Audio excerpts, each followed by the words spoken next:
Congolais et Congolaises, habitants du monde entier, dans l'optique de vouloir vous offrir un cadre de vie sain, paisible et sécurisé, Toronto City VIP de Maluku met en vente des terrains de 20 mètres carrés à bon prix. Ces terrains bénéficieront de l'eau potable, l'électricité et des voies gravelleuses. Situé à proximité de la zone économique spéciale de Maluku et voisin des sites Vodacom en République démocratique du Congo, Toronto City VIP se démarque par l'originalité et la beauté de son espace en vous offrant des terrains déjà cadastrés.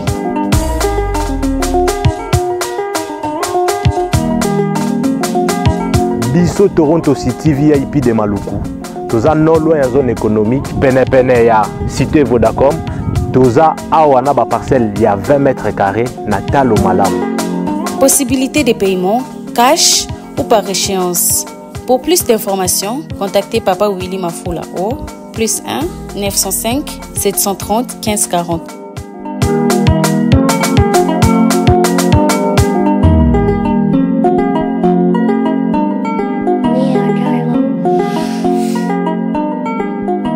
Offre limitée dans la mesure du stock disponible.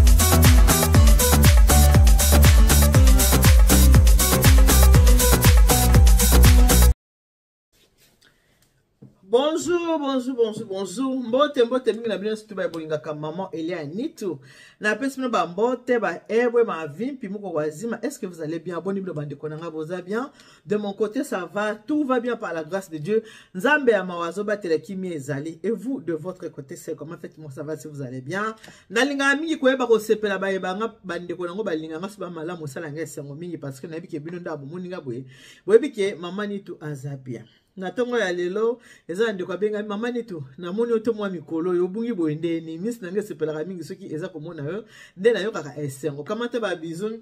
na peso ba bizu na ona ndenge oluki oyo ya yo maman Elia Nitu votre deuxième maman la reine mais appelez-moi Kimia Kian kaka liko na ngo bakisi mama Nitu beton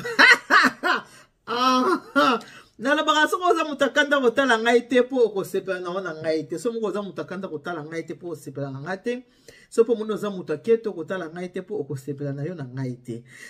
na lo baka bongo so po zo tala ngai na fenêtre kebo yo ko yo buka na loboko to buka na lokolo sala nga pasi po ngala linga ba o batala nga bazala malamu soki boza bien wande sala nga sengo wande na sepela na bia eza lo tala nga na fenêtre eza lo za fanatique révolté eza la peu importe et siko za famille du cœur pour ba balinga nga na benga ka ba ma famille du cœur vous êtes ma deuxième famille voilà pourquoi na benga ka bino ma famille du cœur merci mingi na pesi vraiment merci mingi pour na ndenge bolinga ka bino mama Elia Nitu bo sepela ba émission culinaire o bo sepela kana o nyo songa na sala ka bino na pesi bino vraiment merci na ndé bo disposateur na bino pona ko tala topé pona ko yoka wa bino mama Elia Nitu pona ko yoka wa bino mama Elia Nitu toko solo la mukie ninga to mesana ko solo la mingi boyebi ki toza na concept na biso o to solo ka mingi makambo ya mabala ezana mwana nga moko mwasi abenyinga po yebisa ngai mama na ngai tala po voice pour tes amis mwana cha voice ezati po soki na chebino voice na ye bande konaye bakoya ko reconnaître voix na ye et kozala vraiment kitoko mingi te boyebi ezana batu musu basala makambo il y a déjà qui s'en foutent de leur famille atana sali bo famille telinga te mais na batu musu batala te so na sali bo famille osani famille ko sepela te au mona basani atanga sali kama mabe atiki quand même asali kinga voice pop a expliquer nga likambo azana ngo leo vraiment to so likambo kaka ya mabala makambo to mesa ko so na ya mabala ya onde to ko solo la vraiment makambo ya mabala tozo kanisa ke ezoza la passe na bato ba mi kolonzo kata na ba jeune bazana ko bandana de 15 à 40 ans bango pe bazana ba problème ebele na kati ya mabala et surtout to kolba mingi pona ba jeune garçon na biso o bakenda koza ba engagement bazo komana suka engagement te motema moto likambo zo engagement ta musu ba bakate engagement eza nini ta musu ba batete on a ki ko sala fiançailles et la kisi nini ta on a ki ko vanda na ndako mwasi eza ni moto solo la mais avant to solo la na ko bana ko pesa nanu ba gros bisous ba gros bisous na baebanga ba balinganga mingi surtout na bandina na famille du cœur bon moko bokamata ba bisous na bino yango wana apesi bino ba bisous na bino yango wana bokamata ba bisous.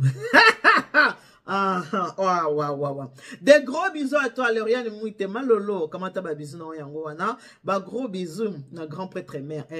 Na grand prêtre mère, la maman de notre star. La maman de la de la déesse, la maman de Didi Stone Nike, maman Aliane. Maman Aliane. Obino bomesana ko bien que maman Alia. Donc maman Aliane, je te fais de gros bisous. Ça fait longtemps. Comment t'as ba bisous non?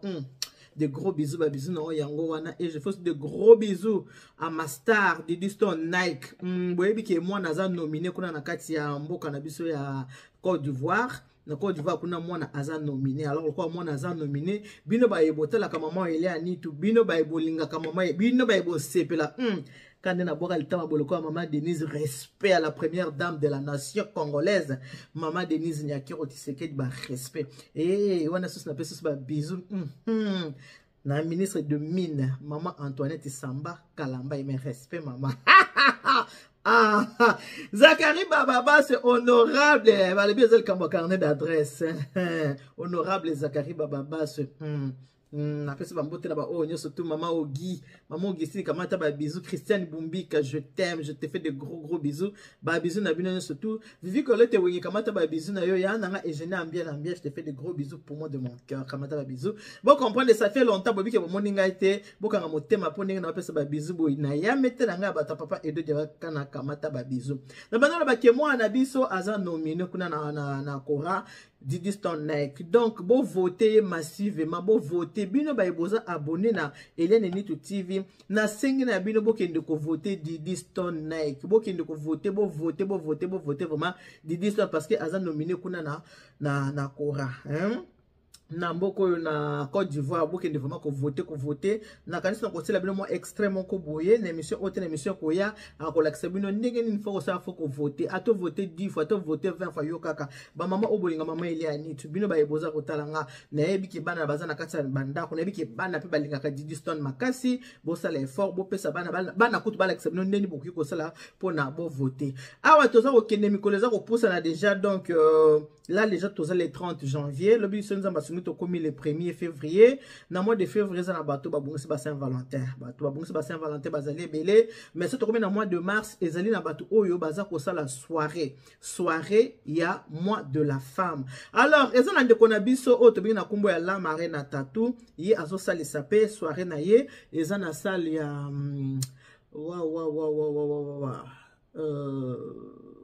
Venise kasi ça na Venise ce qui na bo sanité la marraine à tatou. Ils ont la Venise, hein? Oh là là. Je crois qu'il y a une bonne sanité. C'est une bonne sanité. Bon limbisa ngai. On est dans un tâtonné pour la salle. Mais ce n'est pas grave. On a quoi la adresse pour la marraine à tatou. Azo sali sabongo soirée ya liputa. Bobi moi si liputa et kozala kasi le 30 mars vraiment na fin du mois hier à kokanga mois de mars. Alors moi si liputa na mois de mars to la ta vraiment maputa mingi ata biso ba congolaise to symboliser mois de mars na maputa. Yanga déjà yango. Na pesi merci na ma pamboli belé et pas ya.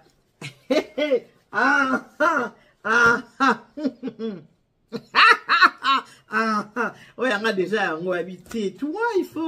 faut que tu portes le grand super, hein? Le grand super, là, il faut que tu le portes, hein, en tout cas. Hein? Ça te va bien le pagne, hein? Tu dois porter le grand super. Ouais, on a pas molli jeune fille, pas molli jeune fille, lobby qui, ouais, on a grand super, yango yo, ouais, on a grand super, yango yo. Pour le mois de la femme, oyo, là t'as le mois de la femme. Donc ils ont pour là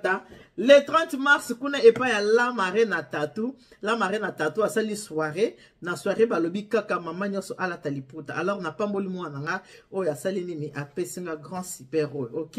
na pamboli vraiment mbala tuku sambo na sambo nzamba pambole akende liboso musane ke liboso pe biso to sarani to la takaka ba grand super comme ça. Voilà bandeko. Donc ce qu'on a pour ça numéro à la mère na tatou, on a pour ça osomba billet ko hésiter te. Okipe ko benga ngana ko peso pe numéro na yo pour ça nini osomba billet na yo, c'est le moment ya ko somba billet pour faut ko réserver ba place. Ba place il faut ko réserver tant bozo kende so bo kende to wando telenga na soso. To luka to somba billet, to luka te les a déjà ko so sombi billet na yo tant bozo kende okuta ba hôtesse na porte ba yambio, ba peso place ko vanda, okeyo vandi kitoko vandi na kimia, ozape na papa na mopanzi, boko pe ko kende entre les filles hein, eza nango journée de la femme, boko kende en amoureux, boko kende pe entre les filles, voilà. C'est comme ça, mais bobo sanate, kuna tem eza liputa, yanga grand super déjà yango tem kuna eza liputa. Toko tina lisolo na biso ya lelo sakina fakina banda bongo boyebi ki bon tout monde na kala bomona nga mwa kala. Voilà pourquoi toko tina mwa ba détail na biso ebele ndenge bomoni yango bona yebi ki bolembi te po bino bolinga bo ba mama ili biso to linga to kana patience. Maman dit je te fais des gros bisous.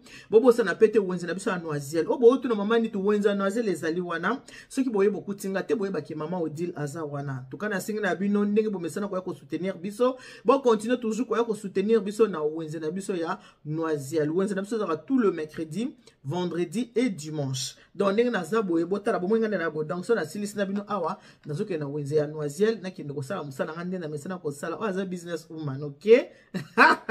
merci ba oyo pe pona service traiteur la providence ba o ba se ba réserver ba tête na bango merci yo pe mutuna no réserver te ko ya na suka te parce que il faut qu'on planifie déjà calendrier faut qu'on bomisa toi déjà na mois de janvier tout bon c'est déjà ba calendrier donc on va te que na suka on rater la providence un seul endroit un seul service traiteur la providence. Alors moi là moi ça beninga po ebisanga ki maman Eliane nde naza awa nde na bisibino ki bana na biso pe mikolo yo to mona na tango akala ezalaka nde na tango akala ndo zo mona ki muta zo bota mibale abota na mibale ebele po mabale zo simba te nzoka tili mikola lelo ezaka kolanda bana. Til lelo ezolanda kaka bana. Jeune fille nanga yo, elle n'a que 36 ans. Mais na 36 ans, elle a déjà na 4 enfants, 3 papas. 4 enfants et 3 papas. Et le kowana, eza kotumisa jeune fille makasi. Na ndenge nini, aye kozwa 4e mobali. 4e mobali babandi ko bota lokola sa moni ke moi si aza déjà na bana 4 aboti bango na mibali misatu yepe aye po profiter asala nini aboti sa ye me ko boti sa ye wana aye na bolingo yango bana basi bosaka attention on peut sabino conseil soko moni mobali surtout mibali ba congolais basi ba yeba ke bino pe boya ba toloketo tokota mo mke na moi sans tabou bino bana na biso bolingi loketo bana lelo bolingi loketo makasi tellement bolinga loketo bango pe basi ba yemba ka ba yebi ka soka yembeli de la renta soka yebi soka bibi olobi singa ki yakanga kwekonda bibi o bibi bibi pusanda dana ya tolelengi malili makasi nakokanga santima nanga ndenge nini ngai nakoza makasi akoboye wapi ngai de la renta boyebi ka ndenge fali pupa bersaka mitema ya ba mama bana na mibali yanko bango tu mikolo ba jeune po ba warrior bazaka ba jeune ba warrior ba garçon warrior boy ba ba ngalinga bino ngamo pe na pe mama warrior ba warrior c'est entre nous mère morale. Alors bana ba warrior oyo anko ba ebiye moko abeta kango ningisa loketo ningisa ere tekeda tere ceux qui bazotela kanenge ye moko leader et ningisa loketo fali pupa ninga sela ngoni ningisa loketo ba warrior nyonso ba koti kaka na même système ningisa loketo balandi maître na bango balandi idole na bango ceux qui ba ki kolinga ba jeune fille kaka ba yemba bibima ba ke na Marlène Tessa mabe nyoso na poani ba koti sa ba bolingo na kati ya mitema ya bana mona mwose bisinga bi mama bolingo ngana mwike mobali ayaye kolinga ka pona bolingo to banda kovanda na mobali tozo vanda na mobali naza muto nazaka na je suis vraiment ba jara ba fi ba za ba curiosité nenga ko yeba boye moi j'aime pas trop poser des questions na vie ya bato na bando poser question na bando poser non na linga penza makamwa na mingi te pourquoi parce que moi déjà le quoi na bana 4 bo batata misato na linga poser mbali ba question belé te pona lingi ta poser un peu ba question sur le père de mes enfants OK pas sur le L E S le père de mes enfants. na linga hate alors na pour retourner mobile te ke yo ndenge nini te mobile ya yelinga mama aina ide alobi na nga to sa nini to bota mobile ya psychiatre ni fike ba bota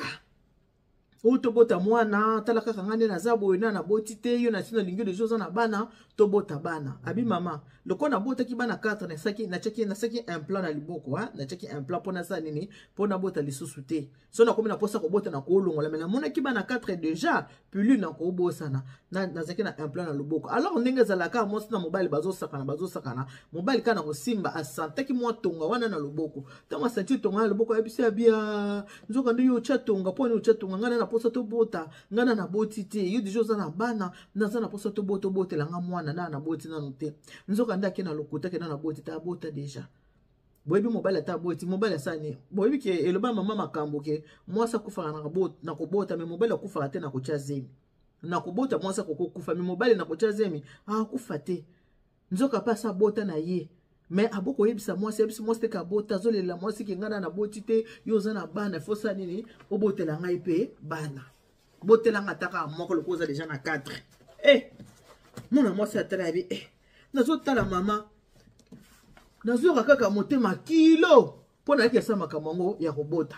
siko lokola sa yo ka tonga na liboko na salini na kira longoli en plan na bandi komela ba pilule po ba pilule ba te ba pilule wana na tika kongo na musala na kazi na nga musala po amona ngote na ndako tala ka bovanda kana mutu na ndako so vanda na mutu na ndako mutu na facilité ya ko contrôler na kati ya ndako na yo ozate ko kota la ba tiroir de gauche à droite tout ça ba pilule wana mama na chaka ngona saka mais et puis musu na tika kango na kazi na nga na musala so na komi na musala na mela ba pilule parce que na zali ngobota te na zana ko observer mobala bandi ko changa mamba ko bota so changa mamba ko bota o changa nzoka ndi ko bota nazo changa mamba kobota azana mukanda te mama ndenge tozalaka na kendaka ne pe musala nga kutu na yebi kutu te kiazaka na mukanda te na yebi te akendaka ne pe musala nzoka saka na mukanda ya frère na ye boyebi kandeli ka na poto asala mukanda frère na ye abi mama nazoki na omela puli na bite natala nano sikoyo eloko oyo bandeki ko déranger mwana ya mwasi alobi mobali mobimba. Il ne sait même pas me rendre service, maman. N'engeza wananga moso ya si musala. Il faut na ki mambangu na ya kozwa bana na classe. Il faut na ki lotika bana na classe. Jamais komona ki abimi aya tana ya ota pamba. Même pas du lait. Aya kana loko te. Ata sucre ya pamba. Aya kana ngote. Ce qu'on a tali la bi.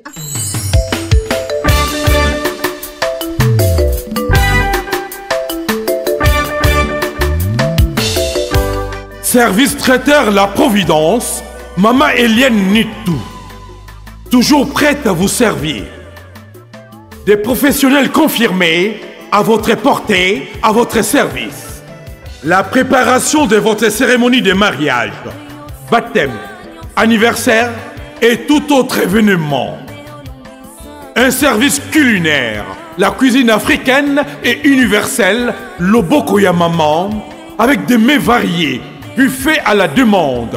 décoration des salles et divers autres services par des pros.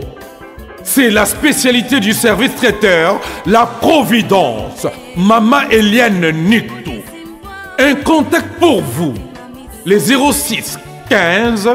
31 69 90. Maman Eliane Nitou. Réservez vite pour confirmer, Maman Eliane Nitou. Service traiteur, La Providence, Balambi Lelo, Bolier Kaka Lelo. La Providence, Biloko ya Moto. 12 ans d'expérience, s'il vous plaît. Toujours à votre service et merci de votre confiance. La Providence toujours. La Providence Kaka. La Providence pour tous. Maman Eliane Nitou. Gloire à Dieu.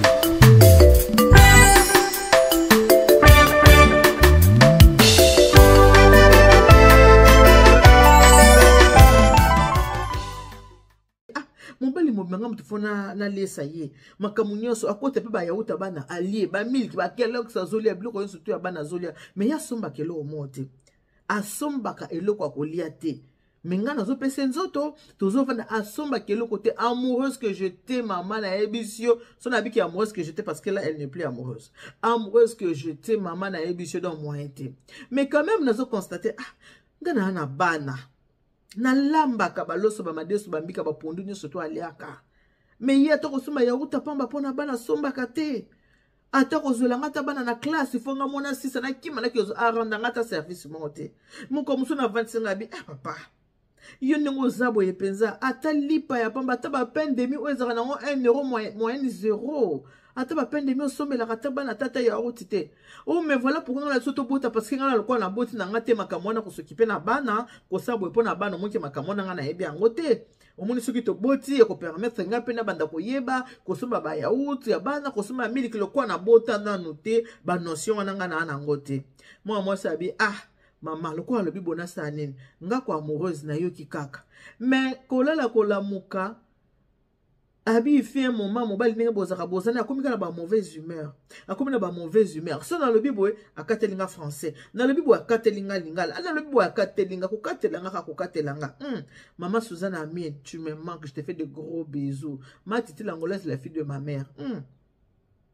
Maman Christine na Toulouse comment ta ba bisous. Maman Isabelle de Montoba bo mona na kanisi bino bo yinga ba mona motema na kanisi bino mbala moko. Bon, na kanisi bino. Ça dit beaucoup, hein? Na ba soza mutakanda kotala ngate. Soza mutakanda kotala ngate. Soza fanatique revote kotala ngate po sepela no na ngaite. Kande na boka litama lokwa Mama Denise Boy. Mama Denise nyake oe. Mama Denise motema ya fachi beton. Mondo siliki soza mutakanda kotala ngate po sepela no na ngaite. Mon nom alobi maman na mon mobile a changé aza sunde tozala raté ninga zara moi bobika mo samba tuboza nde tozala ki tozozala vraiment on était vraiment amoureux vraiment amoureux donc toza vraiment amoureux peza ma case na mon mobile abandi ko changer na ko changer wana mobile ko misa mo bilama na ye mo mke nga na ye bakate pona mutu moko na s'occuper na bana matala kana na bana 4 na kipe makambo bilamba bana na okipe si mobile ye kipe bilamba en tout cas za garçon moko soka bimi azongi alongoli chemise ko tia na placard bien azo costume na tia na placard côté wana bana opesa na musala teke na s'occuper kana bilamba na ye lokola maman to vandi 8 mois 1 année et demie lokola amoni nazo zo zemite et comme problème o menenge nini na ebise un plan na sina longoli simba na loboko eza susuté zeminde eza ko yate moi c'est bien pourtant maman na zana nga muto mabota na banda ko mela pilule na ebise ka ke zemi mutu eza ko yate mama na ngai o moni foka to bota nga la lingi to bota nga pena ko papa talaka ndenge yo zana bana na yo ndenge kendo za bana nde baka mama talaka ka bana nga babe nga tonton supe na mwana ko sala bien donc le kona ebisa kieke naza ko concevoir te mama mwana mobile a changer kazaka aza sous gentillité aza sunde to zalaki te donc a changer mama nitu a changer nzoka nde ayela ki mission ko bota wana banda ko linga to bota po esa nini e permettre azo mukanda na yeba kiteke ana mukanda te alza ko linga nde azo mukanda so to boti a déclarer mona po azo mukanda alors pourquoi abi oyebi nde abi pourquoi na lobi nde mwana ndenge nazo ba no boye mama mwana mobali wana atika kinga na ndako akei nanga kendaki atiki biloko na ndako mingi te moi akendaki na ye tango akei nazo benga oh non mikolo na pas frère nanga na vanda na pas frère nanga na koya kaka nazo na pas frère nanga na koya donc komi kaka moi ko boiter mo moteme bina cd na tika pilule to bota mais moteme zo bakaka te nazela nanu maman 1 année 5 mois to vandi na moi mobali maman ndenga longwa ki wana mama ke confiance fi moko na Paris po bango baza na province a longwa province aya Paris aye confiance moi si moko tango azo fiancé moi ça déjà na zemi kaka babilo ba TikTok mama ka kota na ba TikTok mobali azaka na TikTok tant to kabwana ki azo TikTok na ye akangi yango Maman na kotaka na ba TikTok na bato bayebi ki tozaki ensemble libala ngana nde tozaki azo vendre pa na ngana ndako na nga afuta courant afuta mai afuta keloko monte nyonso nga moko nga za ko servir nga ka mbetu ka c'est tout kaka mbetu ndilo banda ko servir nga lango mama nitu na mona ka ba kamadi ba kotindela nga TikTok moko boye mobile ki ko fiancer ba lata penza ko maputa ndeka na cheli puta boye na lipeka abi maman Eliane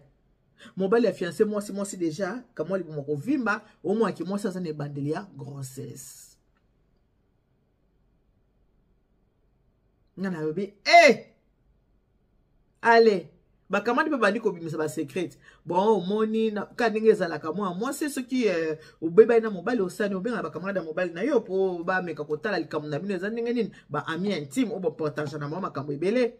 o te omoni ndenge azawana yo lokolo yebiseki lokwa yebiseki mobile ke non na longoli un plan on a chaki mais na zana ko concevoir te faut ko zela yango mobile ya bayaki mobile ya bayaki poza ki na posa ya mukanda mobile nenga linga kio programme na ezala kike soki boboti asala nini azo mukanda soit déclarer mona azo mukanda alors lokolo epa na yo pesa ki te voilà pourquoi sali nini akei na ko fiancé mwana mwasi wana mwana mwasi déjà na zemi a fiancé ye nenga fiancé ye boye comme ça kuna so moi c'est aboti osala nini akozwa mukanda mwasi mususu bazalaki ne o aboti saka mwana mwasi wana babani ko fungolela ba kamera babi azaki suna fimo bo babota déjà mwana mais fi wana lokola mwana ki kazaki gigolo fi na boya ka déclarer mwana lokola déclarer ki mwana te yango azaki problème ya mukanda lokola azaki na mukanda te tango yepa na yo amono za déjà na bana 4 ayeba ki yo ko céder na facilité o sani ko botele mwana po akoka kozwa mukanda tango yo po lobi ke non tango amoni ke yo po chaba un plan na yo olingo bota te boy na boy juka o ebiseke kende na za boy tango abi kende ni to gumelo concevoir to lobi na ke don na ebite pourquoi na concevoir te mais ko na ngo kaka il faut ka patience nde mu collaborer ki yango na bi a pe na moni malongeza te a donc eko bimate yango wana akoma eko bimana fi alongo na province aye ko fiancé na Paris aye ko fiancé moi si abatu na Paris moi si pe déjà asa kombi so ki pe ayebise nini kuna to yebite yango wana bana basi o bozo talanga to pe ba mama nde bozo talanga nde bosolanga na bana bomoni bana o bozo mona bana ko bote za assurance libala te libala ekoza na bana 10 kabwani ekoza na bana 20 kabwani ekoza na bana 40 kabwanaka bino ba jeune fille lelo bokoki ko sala makambo te oyo biso ba parents osalaka to oyo ba parents na biso basalaka parler ngina ba makambo ko bota bana na mibali ebele eza mabe eza penza malamu mingi te na yebi ke batu musu boko tala boko sepela te problème eza te biso bato sto koya na mbeba to koya déjà na mbeba mais to linga te bana ba koya na ba mbeba wana pourquoi parce que bana oyo baza ko botama na ba papa ebele to na ba mama ebele baza na difficulté ya amour bana na baza na bolingo makasi te baza na bolingo makasi te baza na boyoka ni mingi te sala constat zala na ndako ke bana moko mibalo boti ba na papa moko mwana moko boti na papa mususu muso boti na papa mususu okomona mibalo ba boti na papa moko ba na bolingo makasi par rapport ya ba oyo boti mutu na papa na ye eli kamba makila ezala kandenge wana alors bana na biso bokota na ba je na ba erreur biso ba parents to sala bino bana bokota na ba je wana te mwana mwasi oyo ndeko na bino mwasi pesinga lisolo azana susi makasi obenga papa ya oyo abis esala pasi mama soki papa ya moko ayekoza mwana ye akina mona na weekend o mususu misato batikali moyeba kende na papa wana ezate po aza papa na bango te oyo mususu soki bakena papa na bango ba o mususu batikali abi mama nitu solo na ba jeune fille mwana liboso na ye ana 12 ans mwana yebisi maman je peux te poser une question. Abi oui, Abi pourquoi tu nous as avec des différents papas. Abi maman nazanga qui na réponse non qui na soni moi na 12 ans zotu na yo. Pourquoi tu nous as avec les différents papas? Pourquoi? Parce que papa na papa soye ko zo moi na ye akena moi na yo aza papa na ote otikale. O soye ko zo moi na te yo e otikale. Moi na ya 12 ans poser question sur yango. Pona ni oboti bisana ba papa ebele. Ba conséquence ko bota na mibali ebele bandeko ezalaka mingi ba victime ezalaka nde bana so bo mona lobi mabe bolimbisa ngai mais ba victime ezalaka nde bana entre bango ba bolingo ezalaka pasi makasi po balingana Et pour koza sokozo linga oyo monaka ko alingaka oyo mingi o alinga oyo mingi o alingaka oyo mingi yango wana biso ba parents lokwa to leka na mabe wana to linga te bana na biso ba continuer oyo mutu jeune fille o muta yebisinga lobi mama pesa ba jeune fille conseil parce que ba jeune fille mingi bazaka kata muso za ndaka libala oyo kuta saliye boke mobali muta saliye pona makambo ko bota mais muso bazali dispute comme que pouf abengani mobali ou bien kangi biloko na akei patience ezate ba dialogue na banda ko ezozala te en tout cas nazo bima to ya continuer lisolo oyo ou bien aya na kota na voiture to continuer pour na obima na rendez-vous quelque part nazo bima to ya continuer biso ba ito sito likina déjà na bambeba ba oyo biso to sala to linga te bana na biso ekomela pe bango ekozala malamu te eza malamu te mwana mwasi oyo episinga ye mutu 36 ans 4 enfants 3 papas ye mutu ebisinga mama bosolola kande bosola parce que biso bana na bino ba jeune to kotaka totalaka makambo bosalaka totalaka conseiller na ba jeune fille alors le quoi nazo bima moyena côté la bino mozindo penza conseil ezate pona kina banzela boyoki te donc nazo message nazo bima nzamba sunga tokozongela voilà tokozongela lisolo oyo après na kwa to kozongela ngo ba conséquences ya kobota na mibali ebele mwana tata ezoza la malamu te bana ezoza la pasi pona bana eza kotungisa bana okokobota ta mususu na ba papa mibale so bakomi misatu ekomi ebele bakomi mine bakomi mitano ekomi tout excès boutou ba jeune fille bino pe ba jeune fille Bozen trop na système yao j'ai mon appartement moi je vais plus habiter ceux que mon cas au coller enfant dans cet appartement nanga tant aux appartements yo nozu mobali au côté na kati appartement ceux qui boyo qualité je suis chez moi de toutes les façons tu peux partir mobali akeye côté mususu et ça peut malamu te to ya ko continuer na matière oyo na ko continuer pour na pesa conseil awa na succès na pour na banzela nazo kende. Bon partager émission na bana. Bon partager émission on a ba jeune fille. O bana kati ya mabala ta ope ba balite. Bon partager ko sunga bango kaka. Bon partager. Moi c'est bisinga maman il faut côté ya bo lemba te bote ya kaka. 4 enfants, 3 papas. Il y a ça âge 36 ans. Ezo sala e pa sabi maman. Nangana ba sous 5e mwana na mobali oyo. Sikoyo mwa mobali oyo. Ndinga kiko linga mwana ya bato. Après c'est déjà zémi fiançailles kuna tala kuna na TikTok moyen te donc mwana mwasa za ko sepela makasi nzoka mobali oyo musala ne ko linga basi musala ne ko botisa basi ko tika bango po ye azana na but po sana ye azona no mukanda tanka azu mukanda te akobotisa poto mobimba mwana mwasi ona baki ko fiancé basali fête bache na TikTok. Est-ce que yebi ke mobala za mukanda te? Est-ce que yebi se ke pena na mwana mususu na bota na mwasi lokola mwasi wana linga tena déclarer mwana na zumu? Est-ce que yebi si je ne pense pas ka yebi si na ndimite po oba uti ko kabona yebi se ki ete après ça va ko kabona ba ninga nde ba ye ko signaler ba bitala kutu azaki boye projet na ezalaki boye to sukina nona pona lelo na bimina na kena banzela nanga après to ko continuer o aza amateur ya koyoka ayoka babela mwana wa mutu wa mufa ba teleja so baza ko te a mwana mutu aza na bomo yo zangi baboti profito sanini oyo pe ba conseil. Que Dieu vous bénisse, God bless you, Mungu anubariki tata nzambe kalusaku munanzamba nube chanel bana betu bons boka mataba bisous wana tokutani mbala sima bye bye.